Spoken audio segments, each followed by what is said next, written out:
కేసీఆర్ చేసిన అభివృద్ధి గజ్వేల్ని నా భూతో నా భవిష్యత్తు. ఇప్పుడు మేము అసలు ఇంత గజ్వేల్ని ఇంత అభివృద్ధి చేస్తాడు మా కేసీఆర్ అని మేము ఎప్పుడు అనుకోలేదు. గజ్వేల్నే కాదు మొత్తం మన తెలంగాణనే అడగకుండా ముఖ్యంగా మా మహిళలకు అడగని ఎన్నో ఇచ్చారు. ఆ కృతజ్ఞతతో మేము చెప్పడానికి పెద్ద చాంతాడంత ఉంటుంది మా కేసీఆర్ మా కోసం ఇచ్చినాయి.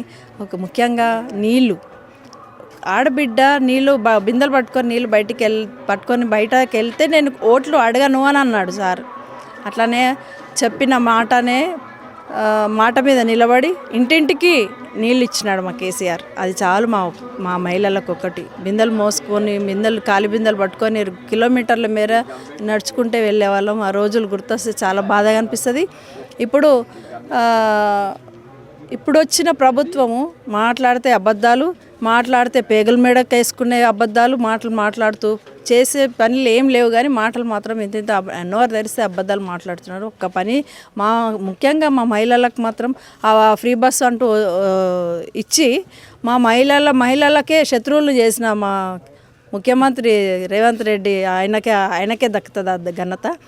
ఇప్పుడు మా కేసీఆర్ మేము ఇప్పుడు ఉన్న మహిళలు మేము చేస్తున్న ప్రచారంలో మేము ఇప్పటికే వేసి తప్పు చేసినాము, కాంగ్రెస్కి వేసి తప్పు చేసినాము. ఇప్పుడు మళ్ళీ తప్పు తెలుసుకొని ఇప్పుడు మళ్ళీ మా కేసీఆర్కే వేస్తాం, కారు గుర్తుకు ఓటేస్తాం, మా కేసీఆర్కే పట్టం కట్టిస్తాము. మా కేసీఆర్ సార్ గజ్వేల్కి చేసిన అభివృద్ధిని చూసి మేము ఆయనకి కానుకగా ఇస్తామని మేము ప్రతి గజ్వేల్లో ఉన్న 20 వార్డులు గెలిచి సార్కి మేము బహుమతిగా ఇవ్వాలనుకుంటున్నాం. ఇప్పుడు వచ్చిన రేవంత్ రెడ్డి మాట్లాడితే అబద్ధాలు, నోరు విప్పితే అబద్ధాలు, మళ్ళీ మాట్లాడితే పేగులు మెడకేసుకుంటాను అంటాడు. ఒక ముఖ్యమంత్రి స్థాయిలో ఉండి అట్లా మాట్లాడడము ఇంతవరకు మేమైతే చూడలేదు. అట్లాంటి మాటలు మాట్లాడే ముఖ్యమంత్రి ఏం పని చేస్తాడు? ఇప్పటిదాకైతే మాకేం చేయలేదు. సో అదే మేము ముందుకు తీసుకెళ్తున్నాం. ఇంతకుముందు మా కేసీఆర్ సార్ మేము అడగకుండా చాలా ఇచ్చినారు.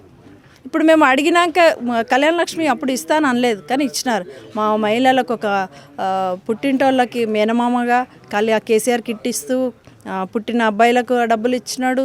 అవన్నీ 1 కాదు 2 కాదు, నీళ్ళు, కరెంటు. అప్పుడు ఒక 20 సంవత్సరాల క్రితం మాకు ఊర్లలో కరెంట్ ఉండేది కాదు. పొద్దున్న 10 గంటలకు 6 గంటలకు పొద్దున్న తెల్లవారుజామున 6 గంటలకు పోతే మళ్ళీ సాయంత్రం 6-7 గంటలకు వచ్చేది కరెంటు. దీపాలు పెట్టుకొని కూర్చున్న రాత్రంతా ఎన్నో రోజులు బాయిల కాడ స్టార్టర్లు పెట్టుకొని కరెంట్ ఏ రాత్రి వస్తుందో తెలియక ఎప్పుడు ఏ రాత్రి వస్తే ఆ రాత్రి పోయి కరెంట్ వేసి పంట పొలాలకు నీళ్ళు పెట్టుకున్న రోజులు మేము నిజంగా ఆ రోజులు ఉండేనా? మాకు కేసీఆర్ సార్ ఇంత చేసిండు అని మేము చాలా కృతజ్ఞతతో ఉన్నాం సార్కి. కాంగ్రెస్ ఏం చేయలేదు, అదే ముందుకు తీసుకున్నాం. మా కేసీఆర్ సార్ ఏం చేసిండో అవే ముందుకు తీసుకొని వెళ్తున్నాం. కాంగ్రెస్ ఏం చేయలేదనే తీసుకొని పోతున్నాం. 6 గ్యారంటీలకు కార్డు ఇస్తూ మా రేవంత్ రెడ్డి ఇది చేస్తా అది చేస్తా అని ఎన్నో కోతలు కోసిండు. ఇప్పటిదాకా ఒక్క హామీ కూడా నెరవేర్చలేదు. అదే మేము ఇప్పుడు ముందుకు తీసుకుపోతున్నాం. అధికారంలో ఉన్నారు వాళ్ళు, కానీ ఏం చేస్తలేరు. బాగా అందరు మినిస్టర్లు తలా ఒక మాట మాట్లాడతారు. ఒకటే మాట 4 రకాలు 6 రకాలు చెప్తారు. వాళ్ళు ఒకరు స్టేబుల్లో లేరు. ఒక యూనిటీ లేదు. ఫస్ట్ ఆఫ్ ఆల్ ఒక యూనిటీ లేదు, ఒక స్టేబుల్ లేదు. ఒక్కొక్కరు ఒక్కొక్క మాట అంటారు.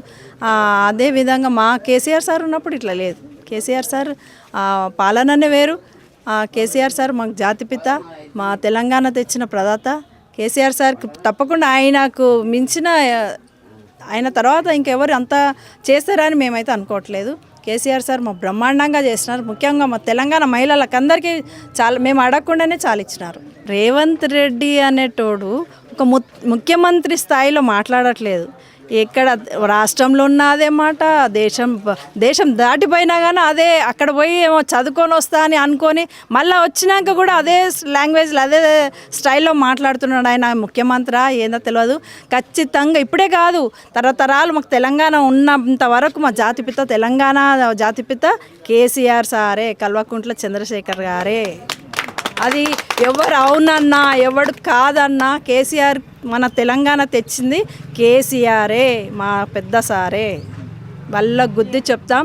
ఆయనకు మేము ప్రాణాలైనా ఇస్తాం.